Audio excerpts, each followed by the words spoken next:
জুলাই সনদ বাস্তবায়ন প্রক্রিয়া নিয়ে অনড় অবস্থানে দলগুলো। গণভোটে আইনি ভিত্তি চায় এনসিপি ও জামায়াত। নির্বাচন পেছাতেই এমন দাবি, বলছে বিএনপি। প্রধান উপদেষ্টার সঙ্গে বৈঠকে বসছেন বিএনপি, জামায়াত ও এনসিপি নেতারা। সনদ বাস্তবায়ন পদ্ধতি, নির্বাচন ও সমসাময়িক পরিস্থিতি নিয়ে হবে আলোচনা। নবীনদের ডাকসু ভোটার তালিকায় অন্তর্ভুক্তির দাবিতে ছাত্র দলের বিক্ষোভ, ভাঙচুর। ডাকসুর ফরহাদের প্রার্থিতা চ্যালেঞ্জ করে হাইকোর্টে রিট। ডাকসুতে শিবিরের প্রচারণা। ভাড়া বাসায় ছাত্রীর প্রবেশে দেরি নিয়ে চট্টগ্রাম বিশ্ববিদ্যালয়ে তুলকালাম। শিক্ষার্থী স্থানীয় সংঘর্ষে আহত অর্ধশত। ক্লাস পরীক্ষা স্থগিত, ফের মুখোমুখি দুপক্ষ। এবং গণ অধিকার সভাপতি নূরের শারীরিক অবস্থার উন্নতি, কমে আসছে মস্তিষ্কের রক্তক্ষরণ। জানালেন চিকিৎসক। খোঁজ খবর নিতে ঢাকা মেডিকেলে উপদেষ্টা শারমিন।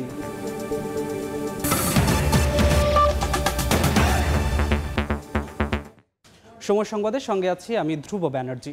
জুলাই সনদ বাস্তবায়ন প্রক্রিয়া নিয়ে মুখোমুখি রাজনৈতিক দলগুলো। জামায়াত, এনসিপি সহ কিছু দল এই সরকারের অধীনেই তা বাস্তবায়ন করতে চায়। তাদের দাবি, গণভোটের মাধ্যমে দিতে হবে আইনি ভিত্তি। অন্যদিকে সংবিধান সংস্কার সম্পর্কিত বিষয় নির্বাচিত সংসদের উপর ছাড়তে চায় বিএনপি সহ সমমনারা। গণভোটের দাবিকে কুতর্ক হিসেবে দেখছেন বিএনপির স্থায়ী কমিটির সদস্য ইকবাল হাসান মাহমুদ টুকু। তার মতে, এসব দাবির মধ্য দিয়ে নির্বাচন বিলম্বিত করার চেষ্টা চলছে। হাসান ওয়ালির রিপোর্ট। জাতীয় ঐকমত্য কমিশনের প্রাথমিক লক্ষ্য ছিল জুলাই মাসের মধ্যেই জুলাই সনদ চূড়ান্ত করা। সে অনুযায়ী টানা বৈঠকে এজেন্ডাও শেষ করে কমিশন। কিন্তু বিপত্তি বাধে বাস্তবায়ন প্রক্রিয়া নিয়ে। প্রাথমিক খসড়ায় 2 বছরের মধ্যে সংসদ বাস্তবায়ন করবে এমন অঙ্গীকারনামায় বিএনপি সমর্থন জানালেও অন্যরা ঘোর আপত্তি জানায়। 16 আগস্ট জুলাই সনদের চূড়ান্ত খসড়া দলগুলোর কাছে পাঠায় কমিশন। রাজনৈতিক দলের ফিরতি মতামত নিয়ে সমন্বিত খসড়া তৈরি করছে কমিশন। এরই মধ্যে বিশেষজ্ঞ সহ সংশ্লিষ্ট দপ্তরগুলোর সঙ্গে বৈঠক করছেন কমিশনের সদস্যরা। তবে বাস্তবায়ন প্রক্রিয়া নিয়ে দলীয় অবস্থানে অনড় রাজনৈতিক দলগুলো। জাতীয় নাগরিক পার্টি এনসিপি গণভোটের মাধ্যমে সনদের আইনি ভিত্তি এবং গণপরিষদের মাধ্যমে নতুন সংবিধান দাবি করছে। দলটির এই নেতা বলছেন, আইনি ভিত্তি না থাকলে সনদের মূল্য থাকবে না। রাজনৈতিক দলগুলোর মতামতের ভিত্তিতে মূলত একটা রাজনৈতিক বোঝাপড়ায় এই পর্যন্ত আসছে, কিন্তু সরাসরি জনগণের কিংবা আরও যে বাহিরেও অনেক বিভিন্ন স্টেক হোল্ডার আছে, তাদের যে মতামতগুলো সেগুলো দেখছে যে সরাসরি গণভোটে গেলে গণভোটের মাধ্যমে এই বিষয়টি বোঝা যাবে। অনেকটা একই রকম মত জামায়াত ইসলামীরও। তাদের দাবি, প্রেসিডেন্সিয়াল প্রোক্লেমেশন অথবা গণভোট। আগামী সংসদের ওপর ছেড়ে দিলে 90-এর পুনরাবৃত্তি হতে পারে এমন আশঙ্কা দলটির এই নেতার। আমরা দুইটা সাজেস্ট করেছি, এটা প্রেসিডেন্সিয়াল প্রোক্লেমেশন হতে পারে, আর সেকেন্ড হলো গণভোট হতে পারে। এটা সমাধান না করে যদি বলে যে একটা স্বাক্ষর করেন, তাহলে এটা সবুজ বালকের মতো তো একটা রাজনৈতিক দল ভূমিকা হতে পারে না। এরশাদের পতনের পরে যে রাজনৈতিক দলগুলোর মধ্যে একটা চুক্তি হয়েছিল, তখন কারা ক্ষমতা এসেছিল? নির্বাচনের পরে কি বাস্তবায়ন হয়েছে? হয়নি। গণভোট, গণপরিষদের মতো দাবিকে কুতর্ক হিসেবে দেখছেন বিএনপির স্থায়ী কমিটির এই সদস্য। তার মতে, নির্বাচন পিছিয়ে দেওয়ার জন্য এমন দাবি করা হচ্ছে যাতে লাভবান হবে পতিত শক্তি। কি কারণে তোমার গণভোট করতে হবে? এগুলো হচ্ছে কুতর্ক, যাতে নির্বাচনটা না হয় এবং যত দেরিতে হবে তত দেরিতে তত দেশের মধ্যে অরাজকতা, বিশৃঙ্খলা সৃষ্টি হবে। এই সৃষ্টি হওয়ার ফলে যে পতিত শক্তি, এখনও কিন্তু এরাই কিন্তু শক্তিশালী বেশি, তারা সুযোগ পাবে। আগামী 15 সেপ্টেম্বর মেয়াদ শেষ হওয়ার আগেই জুলাই সনদ চূড়ান্ত করে এতে রাজনৈতিক দলগুলোর স্বাক্ষর নিশ্চিত করতে চাই ঐকমত্য কমিশন। চূড়ান্ত সিদ্ধান্ত নিতে আগামী সপ্তাহে রাজনৈতিক দলগুলোর সঙ্গে শুরু হতে পারে 3য় দফার সংলাপ। হাসান ওয়ালি, সময় সংবাদ, ঢাকা। এদিকে জুলাই সনদের বাস্তবায়ন পদ্ধতি, ত্রয়োদশ সংসদ নির্বাচন ও সমসাময়িক পরিস্থিতি নিয়ে প্রধান উপদেষ্টা অধ্যাপক ডক্টর মোহাম্মদ ইউনূসের সঙ্গে আজ বিএনপি, জামায়াত ও এনসিপির বৈঠক। বিকেল 4:30টায় জামায়াত, সন্ধ্যা 6টায় এনসিপি ও সন্ধ্যা 7টায় বিএনপির সঙ্গে বর্তমান পরিস্থিতি ও নির্বাচন নিয়ে আলোচনায় বসবেন প্রধান উপদেষ্টা। আগামী জাতীয় নির্বাচন 2026 সালের ফেব্রুয়ারির প্রথমার্ধে অনুষ্ঠিত হবে বলে জানিয়েছেন ডক্টর ইউনূস। এটি বাংলাদেশের জনগণের প্রতি অন্তর্বর্তীকালীন সরকারের একনিষ্ঠ অঙ্গীকার বলেও জানানো হয়েছে।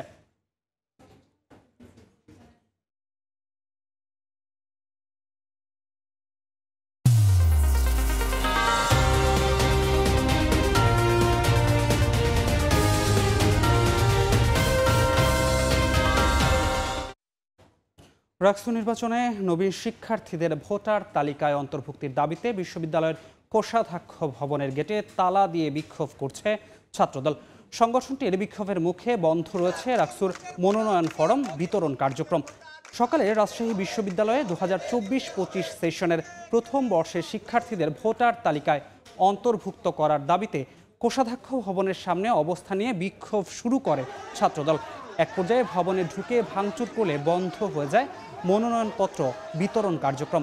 পরে ভবনের গেটে তালা ঝুলিয়ে বিক্ষোভ করেন তারা।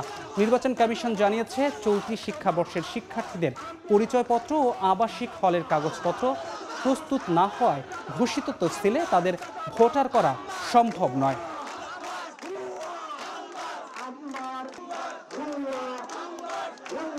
আমাদের যে রিটার্নিং অফিসের প্রধান গেট, সেই ফটক তারা আটকে রাখছে। এখানে আমাদের 10টা থেকে ফর্ম বিতরণ করার কথা, সেখানে কাউকে তারা ঢুকতে দিচ্ছে না।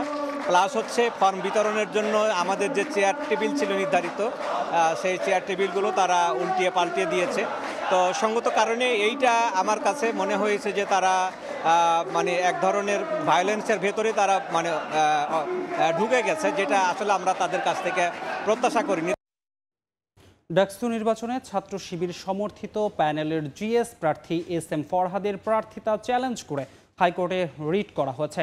এর শুনানির জন্য মঙ্গলবার দিন ধার্য করেছেন আদালত। বিচারপতি হাবিবুল গনির নেতৃত্বাধীন হাইকোর্ট বেঞ্চ শুনানির এদিন ধার্য করেন।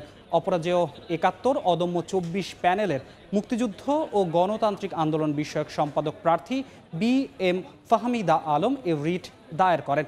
এর পক্ষে শুনানি করবেন ব্যারিস্টার জ্যোতির্ময় বড়ুয়া। ঢাকা বিশ্ববিদ্যালয়ের পক্ষে আইনজীবী হিসেবে থাকবেন অ্যাডভোকেট শিশির মনির। রিট আবেদনে বলা হয়েছে 5 আগস্টের আগে নিষিদ্ধ সংগঠন ছাত্রলীগের কমিটিতে ছিলেন SM ফরহাদ। এরপরও তিনি কিভাবে ইসলামী ছাত্র শিবিরের প্যানেলে তার প্রার্থিতা বৈধ করা হলো এমন প্রশ্ন তুলে তার প্রার্থিতা চ্যালেঞ্জ করা হয়।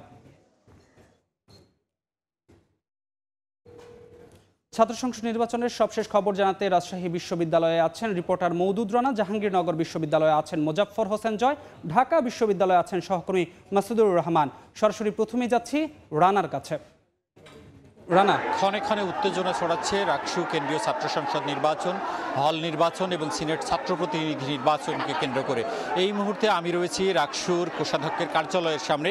তার গেটে অবস্থান নিয়েছে বৈষম্য বিরোধী ছাত্র আন্দোলনের সাবেক সমন্বয়ক, শিক্ষার্থীদের একটি অংশ, অন্যদিকে রয়েছে ছাত্রদলের নেতাকর্মীরা। আমরা যেটি দেখেছি যে সকালে পূর্ব ঘোষণা অনুযায়ী 2024-25 শিক্ষাবর্ষের ছাত্রদের ভোটার তালিকায় অন্তর্ভুক্ত করার দাবিতে এখানে ছাত্রদলের নেতাকর্মীরা অবস্থান নেয়। এরপর তারা কোষাধ্যক্ষ কার্যালয়ের যে প্রধান ফটক রয়েছে সেখানে তালা ঝুলিয়ে দেয় এবং এক পর্যায়ে মনোনয়ন বিতরণের যে টেবিল ছিল সেটি উল্টে ফেলে চেয়ার ভাঙচুর করে। এবং এর কিছুক্ষণ পরে সাবেক সমন্বয়ক সালাউদ্দিন আম্বার তিনি তার মনোনয়নপত্র উত্তোলন করতে আসেন এবং তখন ছাত্রদলের নেতাকর্মীরা তাকে ঘিরে স্লোগান দিতে থাকে। এবং আমরা কিছুক্ষণ পরে দেখলাম যে যারা সাবেক সমন্বয়ক রয়েছেন তারা সহ সাধারণ শিক্ষার্থীরা এখানে জড়ো হন এবং দুপক্ষ তারা বিভিন্ন দাবিতে তাদের পক্ষে স্লোগান দিতে থাকেন এবং ধাক্কাধাক্কির ঘটনাও ঘটেছে। এবং আমরা যত দেখছি যে সময় যত গড়াচ্ছে উত্তেজনা তত আসলে বাড়ছে। এবং রাকসু নির্বাচন কমিশন যেটি বলছেন যে এই পরিস্থিতিতে মনোনয়নপত্র বিতরণ করা সম্ভব হচ্ছে না, সে কারণে শেষ দিনেও মনোনয়ন বিতরণ কার্যক্রম স্থগিত রয়েছে। এবং আমরা জানতে পারছি যারা মনোনয়নপত্র উত্তোলন করেছেন সেসব শিক্ষার্থী এবং যারা সাবেক সমন্বয়ক রয়েছেন তারা ছাত্রদলকে এখানে যে কোষাধ্যক্ষের কার্যালয় রয়েছে সেখান থেকে সরিয়ে দেওয়ার চেষ্টা করছেন। অন্যদিকে ছাত্রদল নেতাকর্মীরা বলছেন তাদের যে দাবি রয়েছে যে চলতি শিক্ষাবর্ষের যেসব শিক্ষার্থীরা তাদের ভোটাধিকার যদি না দেওয়া হয়, ভোটার তালিকা নতুন করে না করা হয়, তাহলে তারা নির্বাচনে যাবেন না এবং এখানে আসলে মনোনয়নপত্র বিতরণ করতেও দিবেন না। আমরা প্রশাসনের সাথে কথা বলেছিলাম, বিশ্ববিদ্যালয় প্রশাসন বলছে যে এই মুহূর্তে আসলে তারা সিদ্ধান্ত নেবেন, তারা আলোচনায় বসবেন, আলোচনার পর সিদ্ধান্ত নেবেন। আপনাকে জানিয়ে রাখি যে ছাত্রদলের দাবির কারণে এই নির্বাচন 10 দিন পিছিয়েছে এবং মনোনয়নপত্র উত্তোলন সময়সীমা 5 দিন বেড়েছিল এবং আজকে তার শেষ দিন ছিল। এই পর্যন্ত বিভিন্ন পদে 550 জনের মতো মনোনয়নপত্র উত্তোলন করেছে। তবে এখন পর্যন্ত আসলে এই মনোনয়নপত্র উত্তোলনের সময়সীমা বাড়বে কিনা এবং সামনের পরিস্থিতি কী হবে সেটি আসলে অনিশ্চিত। আমরা এখন যাব জাহাঙ্গীরনগর বিশ্ববিদ্যালয়ের কেন্দ্রীয় ছাত্র সংসদ নির্বাচনের খবরাখবর জানতে। সেখানে রয়েছেন সহকর্মী জয়। জাহাঙ্গীরনগর বিশ্ববিদ্যালয়ে প্রায় 33 বছরের পাওয়া না পাওয়া শিক্ষার্থীদের নানা ব্যর্থতা গঞ্জনা বিভিন্ন কিছুর যে যে আকাঙ্ক্ষা, সেই আকাঙ্ক্ষার পরিসমাপ্তি ঘটতে পারে এই 8 দিন নির্বাচনী প্রচারণার মধ্য দিয়ে। আমরা যতটুকু জানতে পেরেছি, এই 8 দিন ভরে জাহাঙ্গীরনগর বিশ্ববিদ্যালয়ের শিক্ষার্থীদের বিভিন্ন অপূর্ণতা, পাওয়া না পাওয়া প্রতিশ্রুতি নিয়ে কিন্তু এই 33 বছরের গঞ্জনা শেষ করার যে প্রান্তিক পর্যায়, সেটি হচ্ছে এই 8 দিন সময়ের মধ্যে। এই 8 দিনের মধ্যেই প্রার্থীরা তুলে ধরছেন জাহাঙ্গীরনগর বিশ্ববিদ্যালয়ে যে সকল সমস্যা রয়েছে সেই সমস্ত সমস্যাগুলো। আমরা সকাল থেকে দেখেছি জাহাঙ্গীরনগর বিশ্ববিদ্যালয়ের ছাত্রদল, ছাত্র শিবির, বিশেষ করে বাক্সাস এবং বামপন্থী যে দলগুলো রয়েছে সেই দলগুলো বা সংগঠনগুলো, প্যানেলগুলো এবং স্বতন্ত্র প্রার্থী প্যানেলগুলোকে চষে বেড়াচ্ছে জাহাঙ্গীরনগর বিশ্ববিদ্যালয়ের সর্বত্র। কেন্দ্রীয় শহীদ মিনার থেকে ক্যাফেটেরিয়া থেকে স্টেডিয়াম, ক্যাফেটেরিয়া থেকে আপনার লাইব্রেরি থেকে আপনার প্রান্তিক থেকে বিভিন্নভাবে বিভিন্ন হল এবং ক্লাসরুম পর্যন্ত তারা পৌঁছে যাচ্ছে তাদের নির্বাচনী প্রচারণার ভোট প্রার্থনার জন্য। জাহাঙ্গীরনগর বিশ্ববিদ্যালয়ে প্রার্থীরা বলছেন যে অনেক কিছুই উঠে আসছে, ট্রান্সপোর্ট অসুবিধা সহ, ডাইনিং অসুবিধা সহ, পরিবহন অসুবিধা সহ বিভিন্ন ধরনের সমস্যা রয়েছে জাহাঙ্গীরনগর বিশ্ববিদ্যালয়, যেগুলোকে জাহাঙ্গীরনগর বিশ্ববিদ্যালয়কে পূর্ণ বিনির্মাণ করতে হলে, বিশেষ করে পূর্ণ বিনির্মাণের প্রতিশ্রুতি নিয়ে জাহাঙ্গীরনগর বিশ্ববিদ্যালয়ের যে প্যানেল রয়েছে সেই প্যানেলগুলো কাজ করে যাচ্ছে এবং তারা সেই প্রতিশ্রুতি বাস্তবায়নের জন্য বদ্ধপরিকর বলে আমাদেরকে জানিয়েছে। জাহাঙ্গীরনগর বিশ্ববিদ্যালয়ের সর্বত্রই এখন প্যানেল এবং স্বতন্ত্র প্রার্থীদের আনাগোনায় মুখরিত হয়ে উঠেছে ক্যাম্পাস।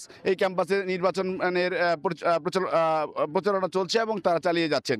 মূলত জাহাঙ্গীরনগর বিশ্ববিদ্যালয়ের জাকসু নির্বাচন নিয়ে আমার কাছে এই ছিল সর্বশেষ। আমরা চলে যাব এখন ঢাকা বিশ্ববিদ্যালয়ের ডাকসু নির্বাচন নিয়ে। বিস্তারিত জানাবেন আমাদের সহকর্মী মাসুদুর রহমান। ডাকসু ও হল সংসদ নির্বাচনের 6ষ্ঠ দিনের প্রচারণা চলছে। সকাল থেকেই ক্যাম্পাসের বিভিন্ন এলাকায় আমরা প্রদক্ষিণ করেছি এবং প্রতিটি জায়গায় আমরা দেখেছি যে প্রার্থীদের স্বতঃস্ফূর্ত অংশগ্রহণ এবং শিক্ষার্থীদের যাদেরই তারা পেয়েছেন তাদের কাছে দ্বারে দ্বারে পৌঁছানোর চেষ্টা করেছেন তাদের হাতের লিফলেট। এবং পরবর্তীতে আমরা যেটি দেখেছি যে আজকে ডাকসু নির্বাচনের প্রচারণার বাইরে গিয়ে যে বিষয়টি আলোচনা এসেছে সেটি হচ্ছে যে ছাত্র শিবির সমর্থিত প্যানেলের জিএস পদপ্রার্থী SM ফরাদের বিষয়ে হাইকোর্টের একটি রিট নিয়ে আজকে আসলে বিভিন্ন প্রার্থীদের মধ্যে আলাপ আলোচনা চলছে। যেই গ্রাউন্ডে রিটটি করা হয়েছে সেই গ্রাউন্ড নিয়েই সবাই আসলে কথা বলছেন। আমরা এর আগে ছাত্র অধিকার পরিষদের যে প্যানেল, সেই প্যানেলের যে ভিপি প্রার্থী বিনিয়ামিন মোল্লা, তার কাছে এই বিষয়ে রিয়াকশন জানার চেষ্টা করেছিলাম। তিনি যেটি বলেছেন, তাদেরও আসলে ছাত্র শিবিরের যে রাজনীতি, সেই রাজনীতি নিয়ে তাদেরও আসলে প্রশ্ন আছে। কারণ তারা বলার চেষ্টা করেছেন তিনি ছাত্র অধিকার পরিষদ করেছেন বা ছাত্রদল, অন্যান্য রাজনৈতিক দল কখনোই কার্যক্রম নিষিদ্ধ ছাত্রলীগের কোনো পদে থাকেননি। তাহলে শিবিরের নেতাকর্মীরা কিভাবে আসলে কার্যক্রম নিষিদ্ধ ছাত্রলীগের বিভিন্ন কমিটিতে পদ পান? এই যে গ্রাউন্ড, সেই গ্রাউন্ডটিকে তিনি বলেছেন যে এটির যৌক্তিকতা রয়েছে এবং তারা চান যে হাইকোর্ট একটি যৌক্তিক রায় দিবেন এবং যে রায় দিবে সেটি তারা আসলে মেনে নেবেন। তো এছাড়াও যেটি চলছে পুরো ক্যাম্পাসে সেটি হচ্ছে যে আচরণবিধি লঙ্ঘনের পাল্টাপাল্টি অভিযোগ, কমিশনকে পক্ষপাতিত্বের অভিযোগ সহ নানা ধরনের অনিয়ম এর বিষয়ে বিভিন্ন প্রার্থীরা আমাদের কাছে জানিয়েছেন এবং কমিশনের কাছেও তারা সেটি লিখিতভাবে বা মৌখিকভাবে জানিয়েছেন। তাদের যেটি অভিযোগ যে কমিশন বেশিরভাগ ক্ষেত্রেই নীরব থাকছে, তবে কমিশন আবার অপর প্রান্ত থেকে বলছে যে তারা যে অভিযোগই পাচ্ছে সেটির বিরুদ্ধে তারা আসলে ব্যবস্থা নিচ্ছে। এই ছিল আসলে আমার কাছে ডাকসু নির্বাচনের সবশেষ তথ্য। ছাত্র সংসদ নির্বাচনের সবশেষ খবর জানতে আমরা যুক্ত ছিলাম রাজশাহী বিশ্ববিদ্যালয়, জাহাঙ্গীরনগর বিশ্ববিদ্যালয় এবং ঢাকা বিশ্ববিদ্যালয় থেকে। ভাড়া বাসায় ঢুকতে দেরি হওয়ায় চট্টগ্রাম বিশ্ববিদ্যালয়ের ছাত্রীকে মারধর করেন দারোয়ান। এর জেরে বিশ্ববিদ্যালয়ের 2 নম্বর গেট এলাকায় শিক্ষার্থীদের সঙ্গে স্থানীয়দের ব্যাপক সংঘর্ষ হয়েছে। সহকারী প্রক্টর সহ 60 শিক্ষার্থী আহত হয়েছেন। অনেক শিক্ষার্থীকে কুপিয়ে জখম করার অভিযোগ উঠেছে। এ পরিস্থিতিতে ক্লাস পরীক্ষা স্থগিত করেছে বিশ্ববিদ্যালয় প্রশাসন। শনিবার রাত 11:15 দেরিতে বাড়িতে প্রবেশ করা নিয়ে বিশ্ববিদ্যালয়ের এক নারী শিক্ষার্থীকে মারধরের অভিযোগ ওঠে বাড়ির দারোয়ানের বিরুদ্ধে। চট্টগ্রাম বিশ্ববিদ্যালয়ের 2 নম্বর গেট এলাকার একটি বাড়িতে এমন ঘটনার খবর পেয়ে বিশ্ববিদ্যালয়ের শিক্ষার্থীরা ঘটনাস্থলে গিয়ে দারোয়ানকে জেরা করলে স্থানীয়রা সেখানে পৌঁছে তাদের সঙ্গে বাকবিতণ্ডায় জড়ান। এক পর্যায়ে শুরু হয় ধাওয়া পাল্টা ধাওয়া। এ সময় স্থানীয়দের ইটপাটকেল আর দেশীয় অস্ত্রের আঘাতে 2 জন সহকারী প্রক্টর, শিক্ষার্থী, বিশ্ববিদ্যালয়ের কয়েকজন নিরাপত্তা কর্মী সহ অর্ধশতাধিক আহত হন। যখন বাসার দিকে চলে যাব ওই মুহূর্তে মাসনুন আর ওই যে ছাত্রমৈত্রীর একটা ছোট ভাই রাকিব, ও বললো যে ওদের এক বন্ধুকে নাকি মেরে মেডিকেলে পাঠাই। আমরা যখন আক্রমণের শিকার হই তখন আমরা বাসা মেয়ের মুড়ে 2 ভাগ হয়ে যাই। আমরা অনবরত ফাইট করে যাচ্ছি, তারা আমাদেরকে ঢেলাচ্ছে এবং আমাদের উপর ককটেল শেষ পর্যন্ত মারা হয়েছে। খবর পেয়ে পুলিশ ঘটনাস্থলে গেলেও ভাঙচুর করা হয় পুলিশ ও সহকারী প্রক্টরদের গাড়ি। এই ঘটনায় বিশ্ববিদ্যালয় প্রশাসনের সময় মতো কার্যকর পদক্ষেপ না নেওয়ার অভিযোগ করেন শিক্ষার্থীরা। পরে রাত 3টার দিকে সেনাবাহিনী ঘটনাস্থলে পৌঁছে শিক্ষার্থীদের উদ্ধার করে পরিস্থিতি নিয়ন্ত্রণে আনে। এদিকে আহতদের প্রথমে চট্টগ্রাম বিশ্ববিদ্যালয় মেডিকেলে নিলে সেখানে অক্সিজেন সহ চিকিৎসা কার্যক্রমের সংকট দেখা দেয়। সেখান থেকে 21 জনকে চট্টগ্রাম মেডিকেল কলেজ হাসপাতালে পাঠানো হয়। এর মধ্যে প্রাথমিক চিকিৎসা নিয়ে ফিরে গেছেন বেশিরভাগই, তবে গুরুতর আহত বাকি 6 শিক্ষার্থী চিকিৎসাধীন রয়েছেন। তারিফ রহমান, সময় সংবাদ, চট্টগ্রাম। বিস্তারিত জানাতে চট্টগ্রাম বিশ্ববিদ্যালয়ে আছেন তারিফ রহমান। সবশেষ খবর জানতে সরাসরি যাচ্ছি তার কাছে। এরপর আবারও উত্তপ্ত চট্টগ্রাম বিশ্ববিদ্যালয় এবং 2 নম্বর গেট এলাকাবাসী মুখোমুখি অবস্থায় নিয়েছে। আমরা জানতে পেরেছি যে বেলা 11টা নাগাদ চট্টগ্রাম বিশ্ববিদ্যালয়ের শিক্ষার্থীদেরকে একটি বাসায় অবরুদ্ধ থাকে এবং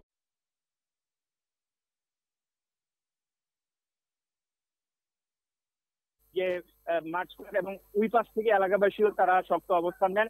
এখন বিশ্ববিদ্যালয় শিক্ষার্থীরা এবং এলাকাবাসী 2 পক্ষ মুখোমুখি অবস্থান করছেন এবং আমরা কিছুক্ষণ আগে দেখতে পেয়েছি এলাকাবাসীও তারা শক্ত অবস্থান নেন।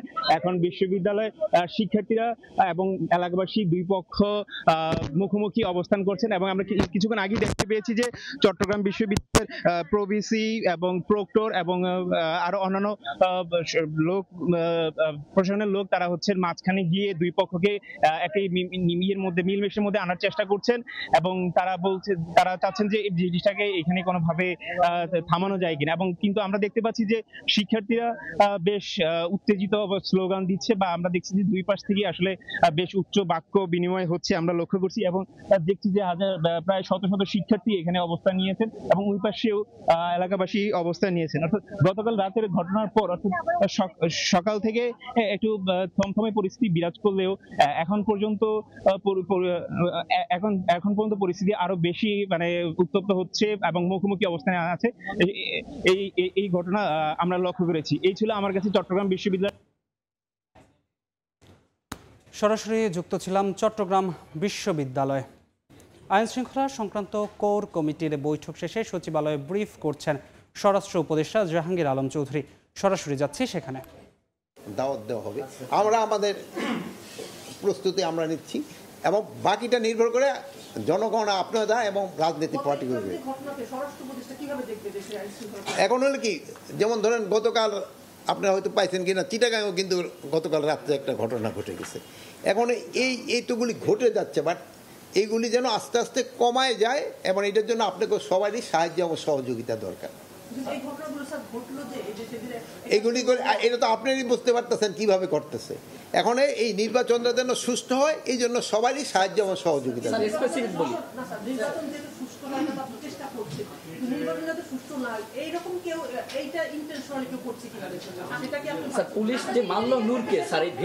এটা আমি একটা বলি, ওই যে আপনার যেটা প্রশ্নটা, এখানে তো ধরেন কিছু সংখ্যক লোক যেই পার্টিটার কার্যকলাপ নেই তারা তো চাবি নির্বাচনটা ভঙ্গ করার জন্য, তারা তো অবশ্যই চাইবে।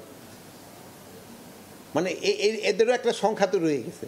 এখন এই সংখ্যাটারে প্রতিহত করার দায়িত্ব হলো রাজনৈতিক দল এবং আপনাদের সবাই মিলে, আমাদের সবাই মিলে যেন কেউ এইটা নির্বাচনটারে যেন কোনো রকমের বাধাগ্রস্ত করতে না পারে।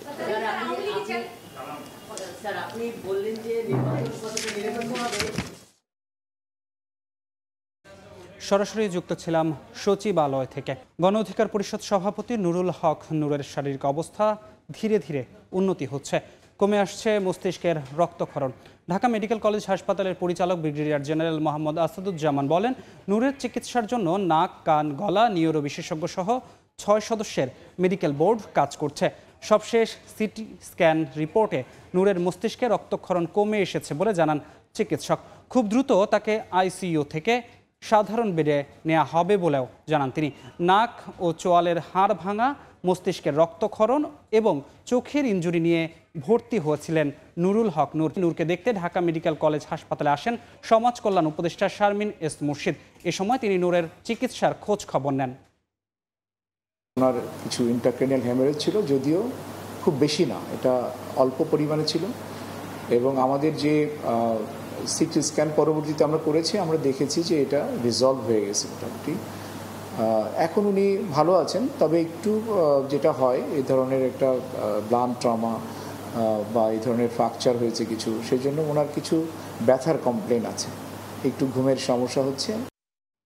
নেত্রকোনায় জমি নিয়ে বিরোধের জেরে দুপক্ষের সংঘর্ষে 3 জন নিহত হয়েছেন, আহত হয়েছেন আরও 3 জন।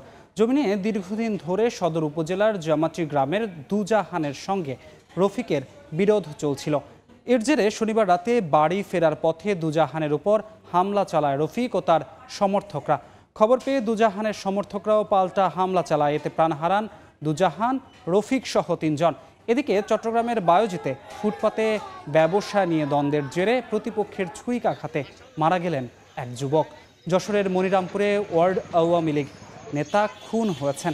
এছাড়া কুমিল্লার কাটাবিল এলাকায় যুবক এবং পিরোজপুরের ভান্ডারিয়ায় গৃহবধূকে কুপিয়ে হত্যা করেছে দুর্বৃত্তরা।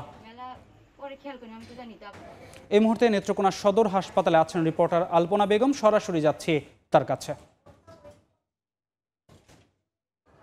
আলপনা,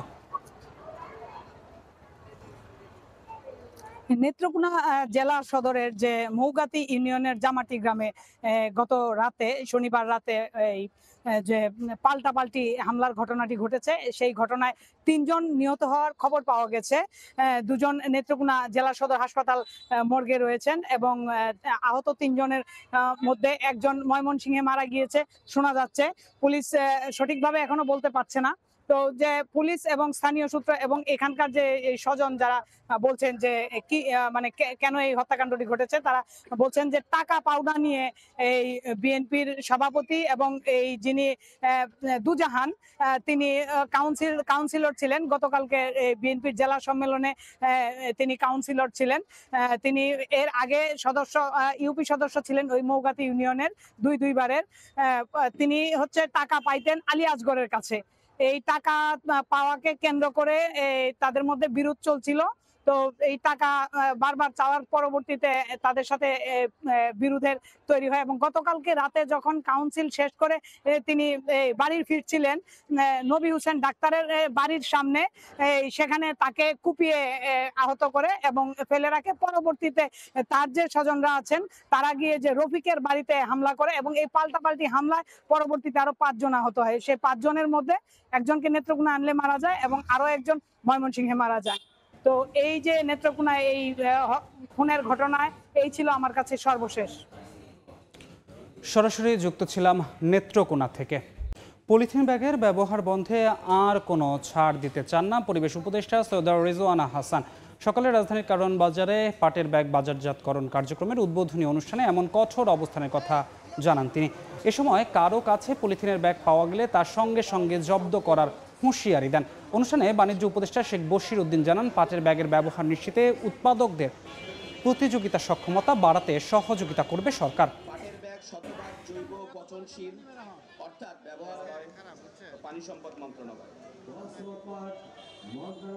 বিলিয়ন ডলারের উপরে প্লাস্টিক পণ্য যেটা আমরা আমদানি করছি, এটা যদি আমরা স্থানীয় পাট শিল্প দিয়ে রূপান্তর করতে পারি তাহলে $1 বিলিয়ন বাঁচবে এবং দেশীয় শিল্পের একটা বিকাশ ঘটবে এবং একটা কর্মসংস্থান ঘটবে।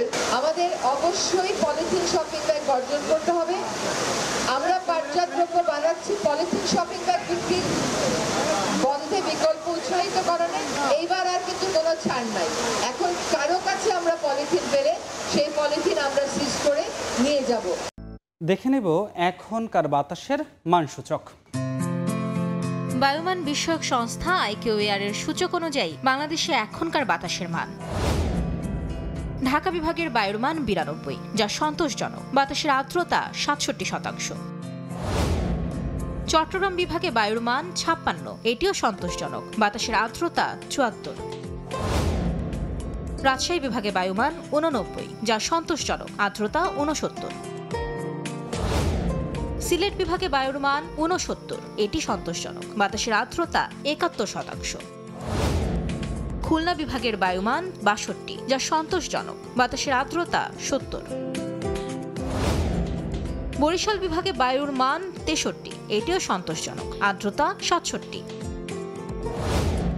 রংপুর বিভাগের বায়ুমান 84, যা সন্তোষজনক। বাতাসের আর্দ্রতা 67। ময়মনসিংহ বিভাগের বায়ুর মান 75, এটিও সন্তোষজনক। বাতাসের আর্দ্রতা 68%। সারা দেশে বায়ুর মান সবচেয়ে ভালো চট্টগ্রামে 56 আর সবচেয়ে খারাপ ঢাকাতে 92। ভারতের প্রধানমন্ত্রী নরেন্দ্র মোদীর সঙ্গে সম্পর্কের অবনতি হওয়ায় নয়াদিল্লিতে অনুষ্ঠিত হতে যাওয়া কোয়াড সম্মেলনে অংশ নিচ্ছে না মার্কিন প্রেসিডেন্ট, এমন দাবি করেছে নিউ ইয়র্ক টাইমস। প্রতিবেদনে বলা হয়, দুই নেতার সম্পর্কে অবনতি হয় শুল্ক আরোপ ও পাকিস্তান নিয়ে ট্রাম্পের বিতর্কিত দাবির কারণে। গত জুনে G7 শীর্ষ সম্মেলনের সময় দুই নেতার ফোন আলাপে ট্রাম্প দাবি করেন ভারত পাকিস্তান সংঘাত তিনি বন্ধ করেছেন এবং পাকিস্তান তাকে নোবেলের জন্য মনোনীত করতে চায়। কিন্তু মোদি সাফ জানিয়ে দেন, এই সংঘাতের মীমাংসা হয়েছিল দুই দেশের সেনাদের মধ্যকার সরাসরি আলোচনায়। এতে যুক্তরাষ্ট্রের কোনো ভূমিকা ছিল না। গালওয়ান উপত্যকায় ভারত চীন সেনা সংঘর্ষের পর প্রথমবার দেশটি সফরে গেলেন ভারতের প্রধানমন্ত্রী নরেন্দ্র মোদী। রোববার প্রেসিডেন্ট শি জিনপিংয়ের সঙ্গে বৈঠকে বসেন মোদী। বৈঠকে দুই দেশের বাণিজ্যিক ও রাজনৈতিক সম্পর্ক উন্নয়নের বিষয় নিয়ে আলোচনা হয় বলে জানিয়েছে ভারতীয় গণমাধ্যম। এর আগে শনিবার সাংহাই কোঅপারেশন অর্গানাইজেশন SCOর শীর্ষ সম্মেলনে যোগ দিতে দেশটিতে পৌঁছান ভারতের প্রধানমন্ত্রী। শি জিনপিংয়ের পাশাপাশি রুশ প্রেসিডেন্টের সঙ্গেও বৈঠকের কথা রয়েছে মোদির। এরই মধ্যে সম্মেলনে যোগ দিতে চীনে পৌঁছেছেন Russia, Belarus, Nepal, Myanmar, Azerbaijan ও আর্মেনিয়ার সরকার ও রাষ্ট্রপ্রধানেরা। এ পর্যায়ে শীর্ষ সংবাদগুলো জানিয়ে দিচ্ছি আরেকবার। ভাড়া বাসায় ছাত্রীর প্রবেশে দেরি নিয়ে চট্টগ্রাম বিশ্ববিদ্যালয়ে তুলকালাম। শিক্ষার্থী স্থানীয় সংঘর্ষে আহত অর্ধশত। ক্লাস পরীক্ষা স্থগিত, ফের মুখোমুখি দুপক্ষ। নবীনদের ডাকসু ভোটার তালিকায় অন্তর্ভুক্তির দাবিতে ছাত্রদলের বিক্ষোভ, ভাঙচুর। ডাকসুর ফরহাদের প্রার্থিতা চ্যালেঞ্জ করে হাইকোর্টে রিট। ডাকসুতে শিবিরের প্রচারণা। এবং প্রধান উপদেষ্টার সঙ্গে বৈঠকে বসছেন বিএনপি, জামায়াত ও এনসিপি নেতারা। সনদ বাস্তবায়ন পদ্ধতি, নির্বাচন ও সমসাময়িক পরিস্থিতি নিয়ে হবে আলোচনা।